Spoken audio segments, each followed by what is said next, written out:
really exploring our bodies through these types of de-armoring retreats really, in my experience, it makes it possible for people to prepare their nervous systems to be able to tolerate the type of pleasure that can run through our bodies, that can move through our bodies in these altered states of consciousness. And I think that we really have to do that in a very gradual, step-by-step way, because most of us are being conditioned to really only experience very small amounts of pleasure.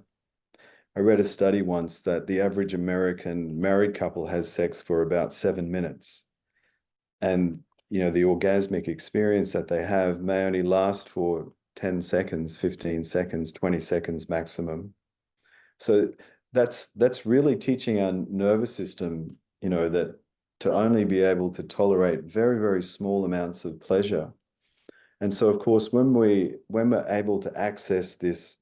current of energy, this life force energy that can move through our bodies, like an expanded orgasmic state can be a very deep meditation that goes for 30 minutes, 1 hour, 2 hours, 3 hours. And that could be quite overwhelming for our nervous systems if we haven't prepared it for those types of experiences. It can like burn out our nervous system. And so what I've tried to do over the years on the Tantric Body De-armouring retreats is create very particular experiences through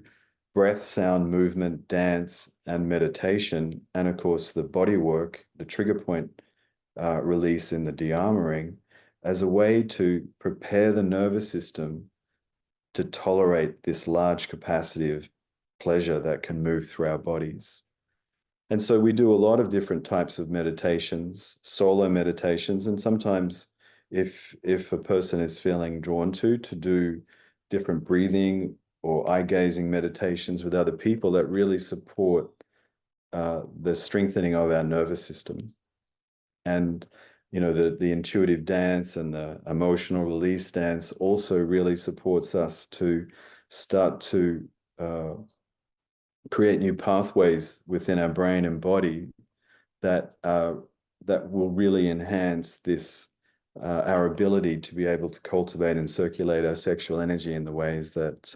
Tantra and Taoism talks about. Yeah, I think that cultivating or high vibrational states and expanded states of consciousness, it's quite intriguing how paradoxical it is that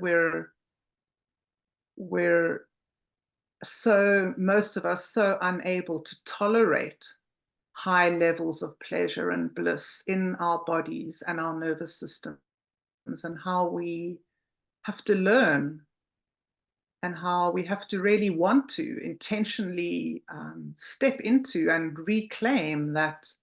bliss that is our birthright. Yeah, because I mean, most of us were not taught, how to explore these very deep, powerful practices. And, sexuality in most people's societies are not promoting this, this very embodied spiritual approach to our sexuality. And so I think what these types of retreats can support people to do is really reconnect with that sacredness within their bodies and within their own sexuality, and really start to experience it as this life force energy that can become a very creative way to live, so that it can motivate us to love more in the world and to move more intuitively in the world.